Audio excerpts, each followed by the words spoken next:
लोग पूजा पाठ मन की शांति और शुद्धि के लिए करते हैं, लेकिन ऐसा देखा गया है कि कई बार ज़्यादा पूजा पाठ करने वाले लोग भी दुखी रहते हैं।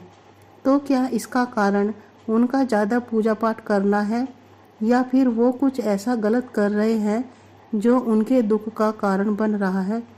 चलिए जानते हैं इसके बारे में। पूजा पाठ मन की शांति, शुद्धि और आस्था के लिए किया जाता है, पर शायद ही ऐसा कोई इंसान होगा जो बिना किसी इच्छा के पूजा पाठ कर रहा होता है। वो इच्छाएं कुछ भी हो सकती है। वो इच्छाएं भौतिक हो सकती है, मानसिक हो सकती है या आध्यात्मिक हो सकती है। ये इच्छाएं ही मनुष्य के अंदर ईश्वर को पाने की चाहत बढ़ाती जाती है और इंसान की पूजा पाठ करने की प्रवृत्ति बढ़ती जाती है। लेकिन इंसान इतना पूजा पाठ करने के बाद भी दुखी रहता है। वो संतुष्ट नहीं रहता, बल्कि उसके मन की पीड़ा उसे दुखी करती जाती है। ऐसा क्यों होता है? पूजा पाठ करने वाला हर व्यक्ति कम से कम मन की शांति की उम्मीद तो करता ही है, लेकिन उसे वो भी हासिल नहीं होता। आखिर क्यों?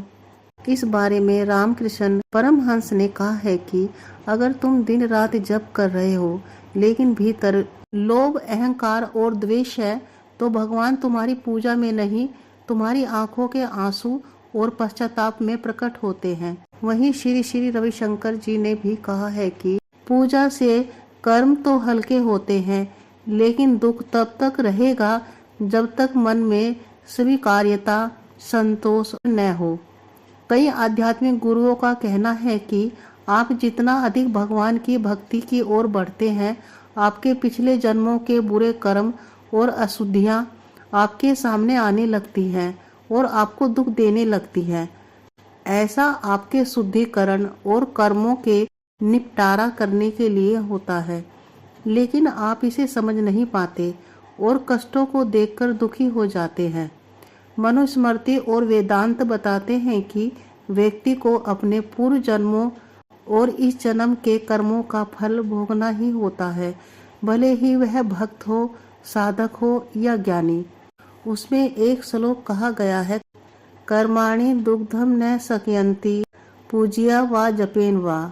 इसका अर्थ है कि कर्मों को सिर्फ पूजा या जप से मिटाया नहीं जा सकता जब तक भीतर से रूपांतरण न हो। शिव पुराण भी कहता है कि यदि पूजा करने वाला अपने व्यवहार, वाणी और विचारों में आंतरिक बदलाव नहीं लाता तो उसकी साधना व्यर्थ है।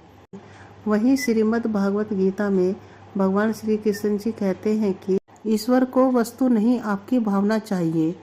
अगर पूजा पाठ केवल कर्तव्य या डर से किया जा रहा है तो वह ईश्वर तक नहीं पहुंचता है।